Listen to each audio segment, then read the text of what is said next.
Eh? I'm on my program. I'm not too sure, what has happened, but whatever has happened, we are back on our channel on the Facebook.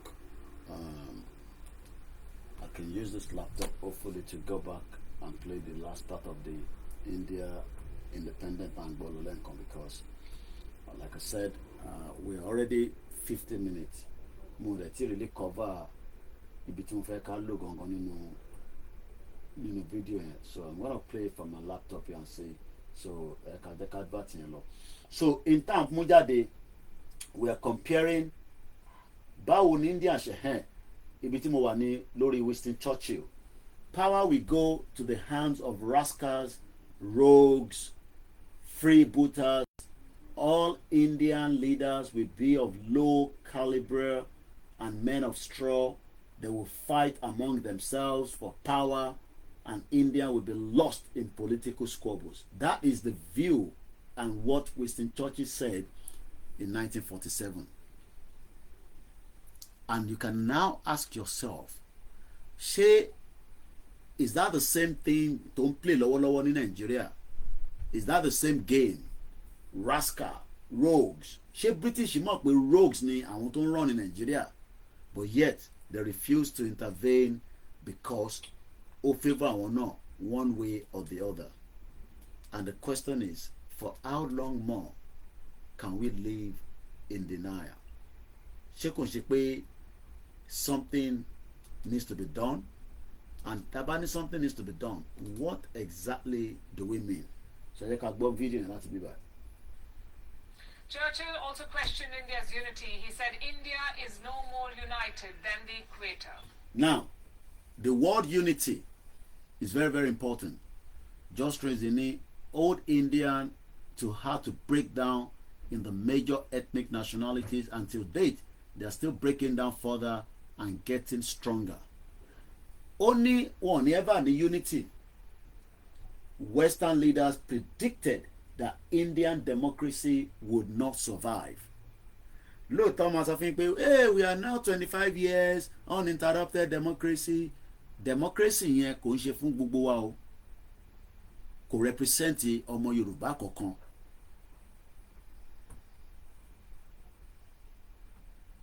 I wish he was alive today to see riots tearing. Now, jẹ́gbọ́n kan ló sọ nísìn. Ó lóun wíṣì pé Winston Churchill ṣì wà láyé.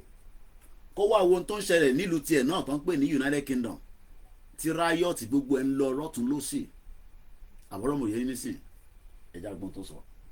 Is United Kingdom apart? United Kingdom apart pé òun wish pé Winston Churchill gan wà láyé because òun ló predict pé India ò ní rí nǹkan kan mú jáde nínú democracy wọn.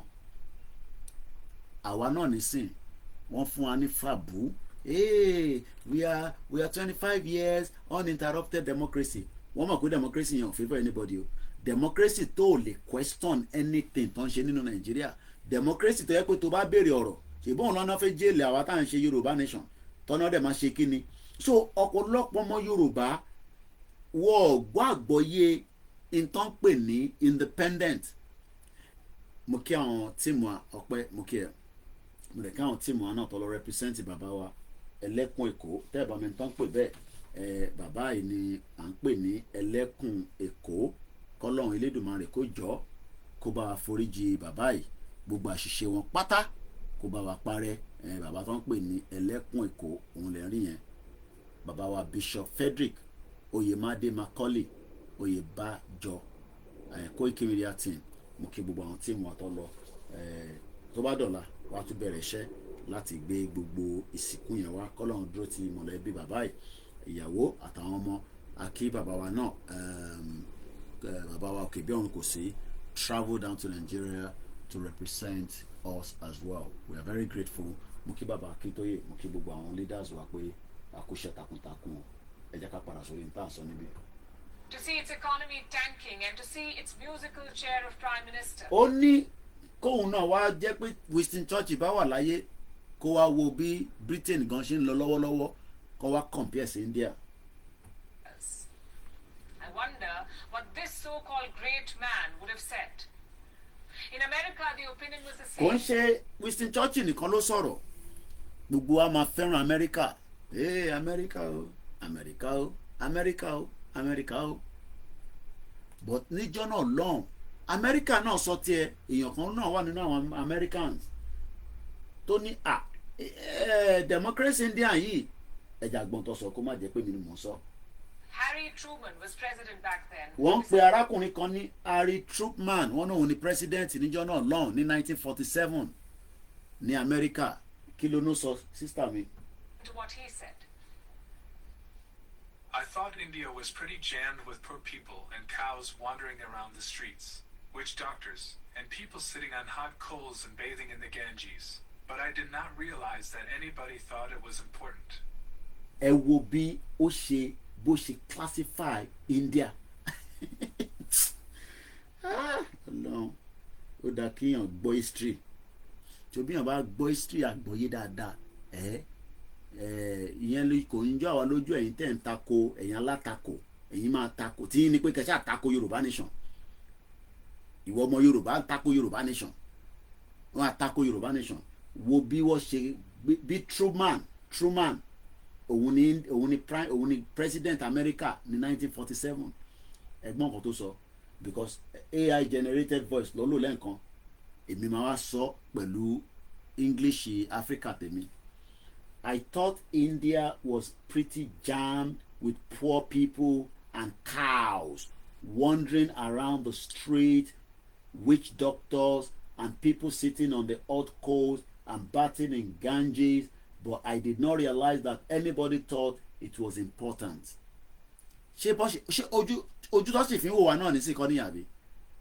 Ṣé ojú tí àwọn arákùnrin tí wọ́n ń pera wọn ní Americans, German, France, ojú wo ló fi ń wò wá?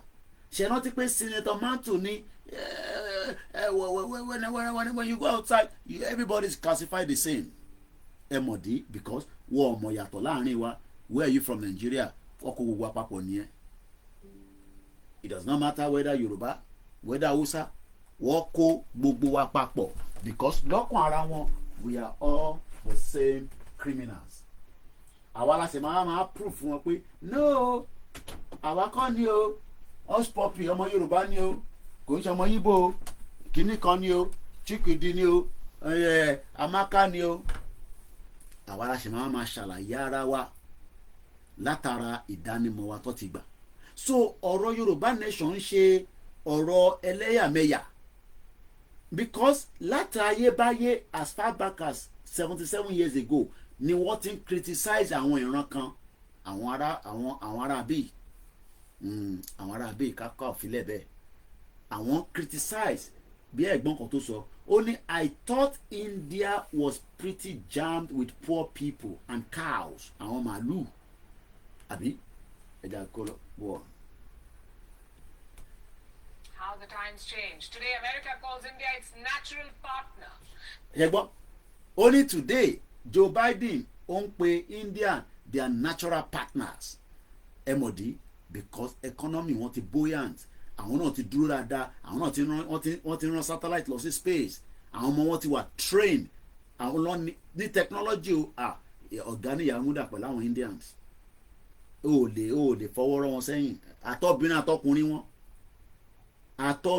àtọkùnrin wọn kò wá ń ṣe páwa náà ní àwọn èèyàn bẹ́ẹ̀ nílẹ̀ Yorùbá but ọmọ Yorùbá nísìn tó ṣiṣẹ́ engineer tó wọ̀kadà tí kò tí ì rí engineering work yẹn kó fi rí nǹkan kan ṣe ju pé ó sì fi lọ ń gun ọ̀kadà ó fi ń ṣe POS for how long la máa ṣe yẹn dà táwa bá wá jókòó tá a ní kò jẹ́ kó rí báyìí ọmọ Yorùbá ìran tó dáa ni wá ìran ọmọ aládé ni wá ìran tí ó jẹ́ kó máa bẹ̀rù látara brain power wa ṣe ni wọ́n tún attack wa ṣe lọ́mọ Yorùbá tún sọ fún wa pé ká shut up ìyẹn làwọn alátakò tá a bá tẹ̀sọ́ pọ́ ọmọ Ìgbò bá ń bú wa ṣe mọ̀ páwọn yẹn ajẹ̀kúta má mọ̀ mi ni wọ́n torí àmọ́ra wa rí but kò ní pé àwọn tó wà nù wọn ò dáa bọ́ àmọ́ra wa rí òyìnbó ló kó gbogbo àpapọ̀ bọ́ ẹ jẹ́ káwa tí a mọ́ra wa yẹn ẹ jẹ́ àkọ́kọ́ jọ yanjú ara wa irọ́ o Koiki irọ́ o Koiki irọ́ o àfẹ́yàn o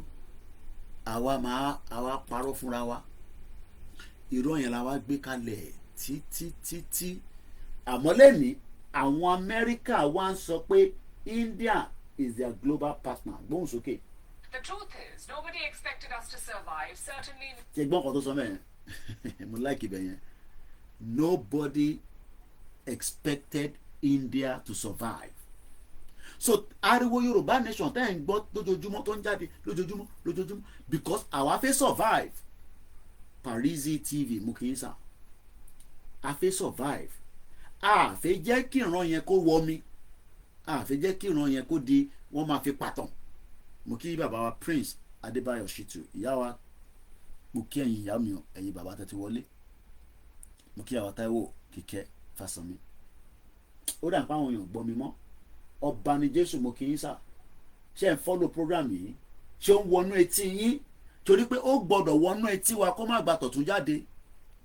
We have been locked into a failed country with lies upon lies upon lies upon lies for 60 years of failed independence and the fraudulent 1914 amalgamation that was a project. So àwọn alátakò iṣẹ́ alátakò ni pé bá ṣe ń gbé àwọn fẹ́ fà wálẹ̀ bá ṣe gbé wọ́n fẹ́ fà wálẹ̀ torí pé àwọn ò rí anything tó fẹ́ mú ìlọsíwájú wá pé kí ìran wa dá dúró. Jẹun sókè politicians gbóhùn sókè sister mi. Not our democracy.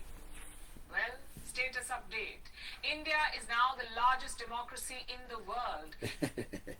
ṣe gbọ́ India tí wọ́n fún ní wòtòwòtò mo kí bàbá wa Adéwálé Adéṣòye India tó fún ní wòtòwòtò pé káò ní wọ́n kódà wọ́n náà máa ń wẹ̀ ní orí ṣàkó Winston Churchill ní àwọn rogues àwọn rascals àwọn ló ń darí India yẹn mà ní wọ́n máa wá ń pè ní the world oldest democracy látara pé wọ́n dúró iṣẹ́ ń lọ bó iṣẹ́ tó ń lọ lọ́dọ̀ wọn ó bọ́ sí látara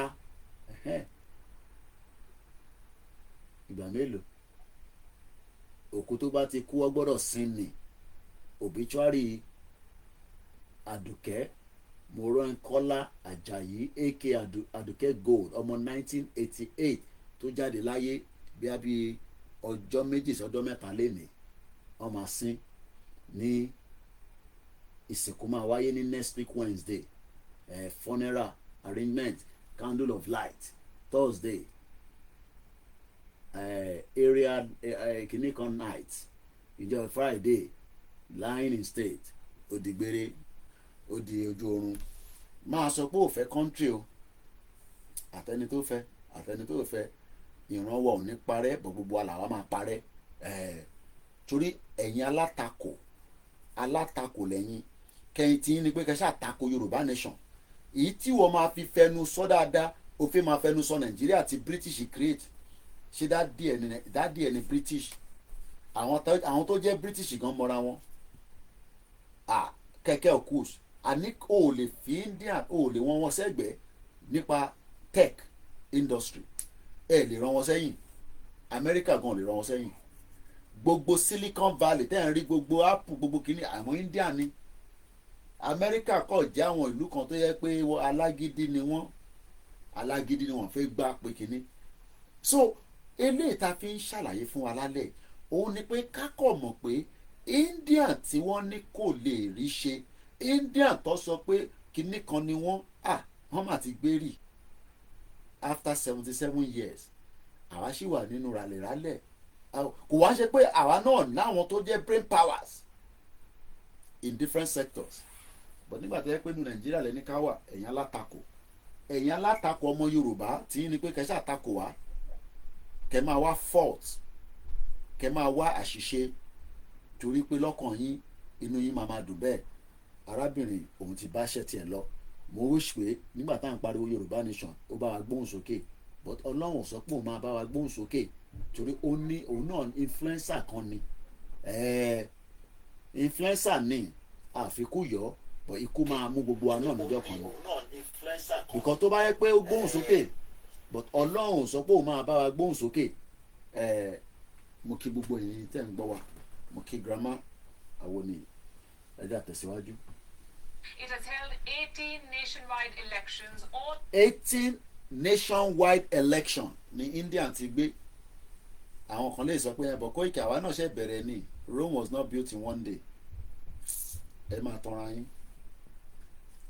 all of them ending in peaceful transfers of power. Can't say the same about America, though. All these statements boil down to the same problem: racism. The West could. Wow, I just built the most. Ṣègbọ́n àwọn tó sọ bẹ́ẹ̀. All this boils down to racism. Racism. Ẹ rántí sísítà wa tí mo ní ó ń ṣiṣẹ́ àmì táwọn àmì sọ pé wọ́n padà sanwó fún un. Mo ṣí o fídíò yẹn a lè play tán níjọ́ náà tí mo ṣe program yẹn mo láti end ẹ̀ nígbà tí mo tún rántí ọ̀rọ̀ tó lé lọ́pàá rótílé gbóhùn sókè. If democracy was even possible, let alone that it could have logical policies. Take non-alignment, for instance. India refused to take sides during the Cold War. Again, Washington was enraged. Their top diplomats called it immoral and evil, a sign of weakness and lack of foresight. That's what they called it. Now let's cut to 2024. We don't call it non-alignment anymore. We call it strategic autonomy, but the spirit remains the same. Putting your interests over camp politics. And everyone is talking about it now. The EU wants strategic autonomy. France wants strategic autonomy. Brazil, Japan, Turkey, all of them want strategic autonomy. So much for lacking foresight. But India was not demoralized by this criticism. Our leaders... Now, mo like ọ̀rọ̀ tó ń sọ bẹ́ẹ̀ ṣáwa ti wà demoralized Yorùbá nation yìí o ẹni ọmọ adé lánàá kò dé lánàá ẹ ti wà demoralized ẹ ti wà mo kí sister mi Juliet ẹ ti wà demoralized ààrẹ gbọ́dọ̀ wà demoralized torí pé iṣẹ́ tó ń tẹ̀síwájú sì ni ìrìn àjò tó sì fẹ́ lọ bọ́ a gbàdúrà pé kó lọ ju bó ṣe yẹ lọ pé kó má pẹ́ mọ́ so role wo ni wọ́n máa play role wo lèmi máa play bó ṣe rà wá náà tó kò sí we are human being but kò wá di pé ó rẹ̀ wá báyìí kàmáà lè tún jáde bó tẹ̀ jẹ́ fún díẹ̀ wákàtí díẹ̀ 1 hour la fẹ́ ṣe àti lọ over 1 hour because tíyàn bá ń ṣe àlàyé lórí fídíò kan a gbọ́dọ̀ ṣe kó yé yín dáadáa ẹ rántí pé president méjì wọ́n condemn India náà mà ló ti wá di in the tech industry ẹ̀ lè rọ wọn sẹ́yìn in medical àwọn náà ti ń ṣe equipment ṣe mọ̀ pé àwọn náà ní nuclear warhead wọ́n ní lọ́wọ́ gbóhùn sókè. Put their head down and brick by brick they built a new country. ṣe gbọ́ bẹ́ẹ̀ brick by brick bá ṣe máa build the Yorùbá country nìyẹn brick by brick kò ń ṣe Nàìjíríà 419 kò ń ṣe Nàìjíríà jẹun sókè we will build Yorùbá country brick by brick àwọn ọkọ máa níjà ọdún máa bọ́ sí tẹ́ máa fi build ẹ̀ India ti ń build tiwọn lọ báyìí kódà Amẹ́ríkà ò lè fọwọ́ rọ́ wọn tó bá ń sọ̀rọ̀ ìlú lágbàáyé wọ́n gbọ́dọ̀ mú ti India mọ́ tó bá ń sọ̀rọ̀ ìlú lágbàáyé má dárúkọ Nàìjíríà o. In 1947, India was supposed to be a basket case. Today, it's the next big thing. ṣùgbọ́n wọn tó sọ bẹ́ẹ̀ ní 1947 kò sẹ́ni tó lè sọ fún wọn pé ní 77 years after it will be a country of joy pride gbogbo reason tó ṣe work òun ni pé lédè kan náà ni wọ́n lóòótọ́ àwọn náà ní internal crisis but kò dàbí ti Nàìjíríà bá a bá kúrò ní Nàìjíríà bá ṣe máa lọ nìyẹn tábà ti sọ̀rọ̀ díẹ̀ sí a máa mẹ́tò ìwásílẹ̀ kàlẹ́ tún ní strength fún tọ̀nà lágbára Ọlọ́run. World power in the making. Just look at some of the key indicators. In 1947, India's life expectancy was 32 years. Today, it is more than 70 years.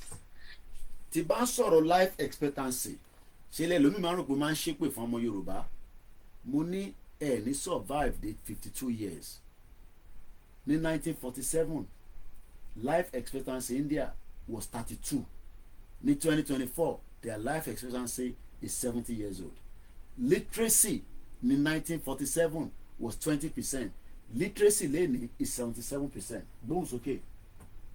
Literacy was less than 20% in 1947. Today it is more than 77%. India's share of the global GDP was just 3% in 1947. almost 10%.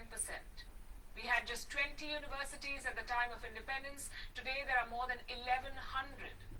Look, Ọlọ́run báwo ni o ṣe lè ṣàlàyé fọ́mọ Yorùbá àwọn alátakò ẹ̀yin alátakò tí wọ́n máa rán ẹ lọ sí north kí wọ́n lọ kàwé ní north wọ́n á gbọ́ ọmọ Haúsá wá sí south west wọ́n wá ní wọ́n ń ṣe NYSC wọ́n fẹ́ ká unite wọ́n wá rán ẹ lọ sí bídà Fúlàní akọ́ pa ẹ lọ́nà àìmọye àwọn tó ti pa bẹ́ẹ̀ tó padà wálé àìmọye àwọn tó dẹ̀ lọ tó padà torí brọ́dà mi kan NYSC lọ́nà bá dé Kánò mo níṣẹ́ ọmọ Kánò lẹ́fẹ́ ni wọ́n ní no but ó dárúkọ state ọmọ tó fẹ́ nígbà tó ọmọ Yorùbá tó náà fẹ́ wọ́n níyàn fáwọn ọmọ. wọ́n ní life expectancy in 1947 in India was 32%. As of today, 70%. Literacy one was 20% in 1947. As at Lenny is 77%. Share of global GDP 3% in 1947. Lenny ó ti di 10%. Wọ́n ní 1947 bí bàbá Awólọ́wọ̀ ṣe value ìwé tó táwa náà bá ti ní multiple university ṣe ni gbogbo wọn lọ ń gba lọ́nà ní kẹwàá máa wọlé sí private university yẹn lẹ wá ń lọ wọ́n wá damage gbogbo public university ọmọ tálákà wà lọ sí university wọn ń ta wóróbo lójú títì wọ́n ní India ní 20 university ní 1947 lẹ́ni wọ́n ti ní 1,113. Let's finish it up. Look at foreign exchange reserves. We had just $1.8 billion in 1950. Today, in 1951, that's about 9 years before the fraudulent independence of Nigeria. The foreign reserve to India in 1951 was $1.82 billion. As at Lenny in 2024, wọ́n ní $648 billion ní reserve. Ǹjẹ́ wọn náà ronú sí pé tí ìran Yorùbá bá dé kò ń ṣe pé a máa ní country a máa lọ máa sun no brick by brick la máa fi tò létò tó máa ní ripple effect bó kò lè yá àwọn alátakò kò fi gbọ́ gbogbo eléyìí tí ẹ̀ ní pé bò ìhàn ọ̀rọ̀ bí apalọ̀ ọ̀rọ̀ bí tẹ́ ti ń mu àgbo tẹ́ fi ń jẹ pọ̀nmọ́ ọ̀rọ̀ bí tẹ́ ti ń ṣe ṣìnà ọ̀rọ̀ bí tí ayé yín ti bàjẹ́ tẹ́ jókòó sábẹ́ igi òróǹbó táwọn tó wà ní diaspora yẹn wọ́n fẹ́ control wa ní wèrè bombasta ta ló ń control yín táwa là ń control yín àbí àwọn yáyí àwọn olè Dàpọ̀ Abíọ́dún gbogbo wọn wọn náà ti seize Nàìjíríà nẹ́kọ̀ mo tẹ̀ pé lọ́bẹ̀ lálẹ́ mo ní strength yẹn lálẹ́ you want cereal? Okay, Mumbo Abeshe. My program finish in 5 minutes, okay? I'll come and make cereal for you. Ẹ̀yin yẹn wá ẹ yẹ ká filẹ̀ báyìí mo kàn fẹ́ ká kókò wọ̀n record pé a ṣe comparison Indian democracy so ẹ yẹ kí n kàn play the last part quickly. Today we have almost $650 billion. $650 billion. It's one of the largest forex stocks in the world. Same with food grains. Until the 1960s, India faced food shortages. We had to import food from other countries. But today we are self-sufficient. We are the largest exporter of rice in the world. Of course, this journey was not linear. We had moments of doubt. We had challenges. Like the 1962 war against China, a war that we lost. Or the economic crisis in the 1990s, when we had to be bailed out by the IMF. A lot of countries may have lost their way in those moments, but India did not give up. We learned from those mistakes. In the 1970s, India tested its own nuclear bomb, thus establishing security and deterrence. In the 1990s, we liberalized our economy, thus avoiding future economic crises.